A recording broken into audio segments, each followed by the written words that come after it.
सिद्धेश्वर अस्पताल में एक और हमारी एक बहन नीतू ने आधे रास्ते में रेफर के चलते स्वास्थ्य सेवाओं की बदहाल लचर व्यवस्था को देखकर आज दम तोड़ा है। तो राम राम जी सभी को। कैसे आप लोग? आयुष लोग बढ़िया होंगे। तो भाई अपने थंबनेल में तो देख ही लिया होगा कि भाई बार बार इसी टॉपिक पे ब्लॉग बनाना पड़ रहा है। पहले तो अनीसा बहन होगी, रवीना कठैत होगी, एक भाई दूसरे हो गए। भाई बेलसोर और पेलिखी की आर्थिक स्थिति इतनी ख़राब है कि वहाँ से भाई रेफ़र कर दिया जा रहा है आगे को।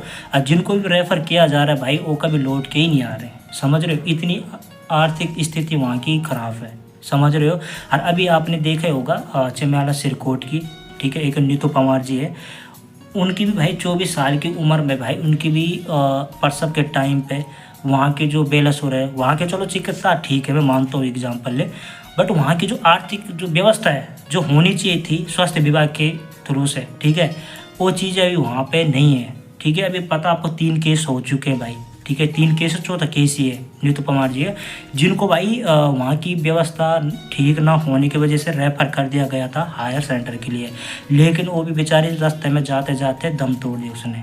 ठीक है भाई, मेरे को यार समझ में नहीं आ रही एक बात यार, जो वहाँ के जो विधायक है एंड स्वास्थ्य मंत्री है जो भी है, ठीक है, अगर इनसे नहीं हो रहा पोस्ट से नहीं है ना, सिंपल सी बात है। और जो इनके खिलाफ लड़ रहा है, आवाज़ उठा रहा है, अपने हक के लिए आवाज़ उठा रहा है या अपने जनता के लिए आवाज़ उठा रहा है, उनको भाई पुलिस प्रशासन से धरना स्थल से उठाया जा रहा है। मतलब इतना हो गया कि भाई ये लोग अपने हक के लिए भी नहीं लड़ने दे रहे हैं। समझ रहे हो? वहाँ की विधायक, वर्तमान जो भी विधायक है भाई, सब लोगों का कहना है कि भाई अगर आपसे नहीं हो पा रहा है तो भाई इस्तीफा दे दो, बात खत्म, मैटर सोल्व। वहाँ के स्वास्थ्य विभाग जो है भाई, मेरे को एक बात समझ में नहीं आ रही भाई, 3 केस लगातार हो गए इस पे, ठीक है, रेफर। वहाँ पे ना चिकित्सा की पोस्टिंग हो रही है, ठीक है, ना वहाँ पे न्यू स्टाफ आ रहा है, ठीक है, फिर भी ना वहाँ के जो जो होने चाहिए थे, वहाँ पे जो व्यवस्था होनी चाहिए थी स्वास्थ्य मंत्री की तरफ से, वो अभी तक नहीं हो पाए। उन्होंने कुछ टाइम दिया था बीच में कि हाँ हम वहाँ पे अपने चिकित्सा भरेंगे, स्टाफ भरेंगे, ठीक है, वहाँ पे नया जो नियुक्त करेंगे नई पोस्ट पे, है ना, वहाँ पे जो वहाँ के जो हॉस्पिटल की जो आर्थिक व्यवस्था जो बिगड़ी पड़ी है उसको हम उसमें सुधार लेके आएंगे, ताकि जो भी प्रसव वाले हैं, अदरवाइज़ कोई भी मरीज आता है उनको रेफ़र करने की ज़रूरत ना पड़े। फिर भी ये चीज़ें अभी भी नहीं हो रही। 3 केस लगातार होने के बाद चौथा केस नीतू पंवार का आ चुका है। मतलब कहने का मतलब ये कार्रवाई की वजह से उसने भी अपनी जान गंवा दी भाई। समझ रहे हो? मतलब यार कहाँ सोए है शासन प्रशासन यार, स्वास्थ्य मंत्री यार, सोचो यार, अगर नहीं हो पा रहे उनसे तो भाई इस्तीफा दे दो अपने पोस्ट से यार। वहाँ के वर्तमान विधायक भी पता नहीं क्या है, कैसी कंडीशन भाई, ये नहीं देख रहे कि वहाँ की आर्थिक व्यवस्था क्या है, कैसे है। चलो ठीक है, वो कभी भी ना अगर ये बीमार होंगे तो कभी भाई ऐसे हॉस्पिटल में जाएंगे नहीं, क्योंकि उनको पता है वहाँ की आर्थिक व्यवस्था सही नहीं है। समझ रहे हो? वो बड़े बड़े हॉस्पिटल में चले जाएंगे, उनको पता है ना भाई वहाँ की आर्थिक व्यवस्था सही नहीं है, हमारा इलाज वहाँ पे टाइम से होगा नहीं। वो बनाए है गरीब, जो चलो ठीक है, जो मिडिल क्लास फैमिली से आता है, गरीब परिवार से आता है ना, वो कहाँ जाएगा यार? उसके लिए तो वहाँ पर है ना भाई, वो अपने हक के लिए लड़ रहा है। फिर भी वो व्यवस्था अगर वहाँ नहीं होगी तो भाई साहब जो गरीब परिवार से आता है, ठीक है, अब चलो ठीक है 1-2 घंटे का सफ़र होता ना वो चला जाता, ठीक है, मैं मानता हूँ चीज़ को। भाई 3-4 घंटे का सफ़र है भाई साहब, अगर इस केस भी रेफ़र करते हो यार, यहाँ श्रीनगर भी रेफ़र करते हो, 3-4 घंटे का रास्ता है। समझ रहे हो भाई साहब? वहाँ तक पहुँचने में यार दम तोड़ देगा यार कोई पेशेंट हो। समझ रहे हो? चाहे पर्सनल कार से हो या भाई सरकारी वैन से हो, वो तो दम तोड़ देगा जाते जाते। और स्वास्थ्य विभाग अभी सोया पड़ा है। अभी धरना स्थल पर घनसाली में है, अभी माननीय विधायक साहब वो बहुत लड़ रहे थे, 24-25 दिन हो गए। समझ रहे हो? और धरना स्थल पर बैठे हैं, पर अभी तक वहाँ पे चिकित्सा अभी नियुक्त नहीं हुए दोनों जगह, ना बेलसुर में ना पिलखी के अंदर। सोचने वाली बात है, इतना सोए अभी वहाँ के स्वास्थ्य मंत्री। नहीं हो रहा भाई, इस्तीफा दे दो, बात खत्म। समझ रहे हो? और बेचारे और लड़ रहे हैं अपने हक के लिए, लड़ रहे लोगों के हक के लिए लड़ रहे कि ताकि वहाँ की आर्थिक व्यवस्था में सुधार आ सके। तो उनको भाई धरना स्थल से पुलिस प्रशासन द्वारा उठाया जा रहा है, थाने में बंद किया जा रहा है, ठीक है। वहाँ की पब्लिक इतना आक्रोश में है कि वहाँ पे उनको छुड़ाने के लिए, ठीक है, अपने धरने पर आ रही, वहाँ की पुलिस फिर रोक लगा रही है। समझ रहे हो? तो मतलब ये हो गया भाई वहाँ के हालात। समझ रहे हो?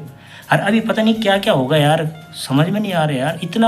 इतने केस होने के बावजूद भी अगर अभी स्वास्थ्य मंत्री अगर सोए होगा ना भाई साहब, तो शर्म ऐसे स्वास्थ्य मंत्री पे यार। इससे अच्छा है कि भाई साहब तुम ना अपनी पोस्ट से इस्तीफा दो तो बात खत्म यार। दूसरा आएगा वो देखेगा क्या नहीं है क्या कैसा है, समझ रहे हो। अभी बीच में मैंने सुना था यार, अभी जो की है वहाँ पे जो सरकारी हॉस्पिटल पिलकी में है, वहाँ पे जो है पता क्या है, वहाँ तो एक दवाई नहीं होती है अंदर, ठीक है। मिडिल क्लास फैमिली वाला वहाँ जाता है, ठीक है, सरकारी हॉस्पिटल के अंदर, ताकि उसको नियुक्त हो यानी कि फ्री में इलाज मिल सके।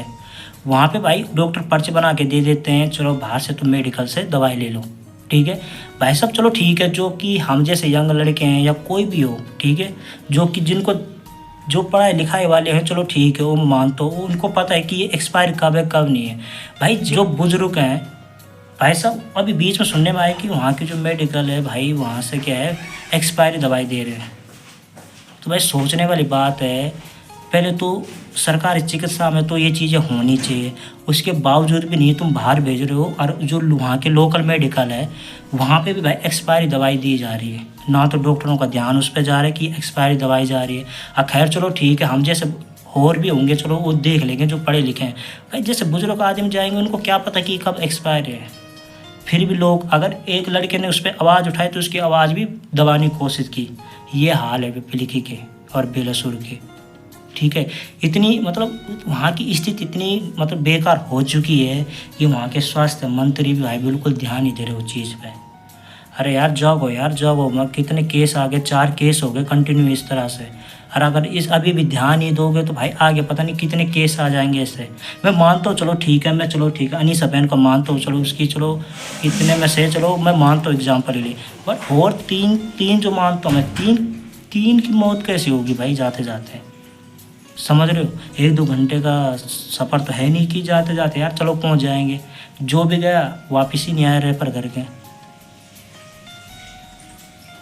क्या यार मजाक बना रखा, जैसा मर्जी वैसा करो, बस क्या फ़र्क पड़ता है ना।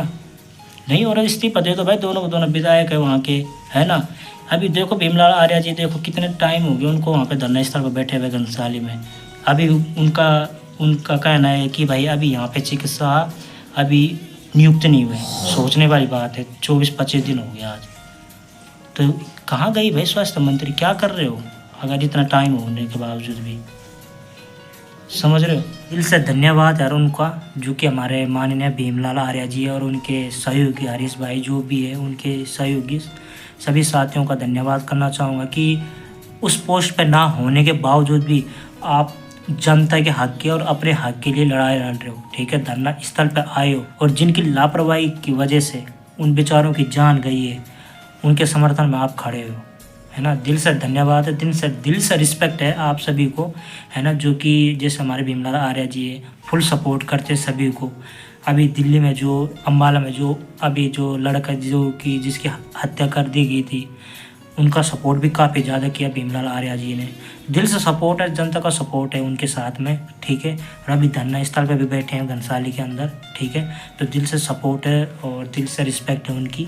देखो भाई जाने वाले चले गए, अब क्या कर सकते हैं, है ना। बेचारी 24 साल की उम्र में इस दुनिया को अलविदा कह चुकी है, ठीक है। अगर वो लापरवाही नहीं करते, वहाँ से जल्दी से जल्दी चिकित्सा को नियुक्त कर लेते अपनी पोस्ट पे, वहाँ की आर्थिक व्यवस्था सुधार करते, ठीक है, तो शायद रेफर करने की ज़रूरत भी नहीं होती, ठीक है। तो भाई अब यही कह सकते हैं कि भाई कमेंट में ज़रूर लिखना जस्टिस फॉर नीतू परमार जी, ठीक है। भगवान इनकी आत्मा को शांति दे। बाद बाकी राय क्या होनी चाहिए कमेंट सेक्शन में ज़रूर बताना। बाद बाकी मिलेंगे नेक्स्ट ब्लॉग में, तब तक के लिए बाय। जय हिंद, जय भारत, जय देवभूमि उत्तराखंड।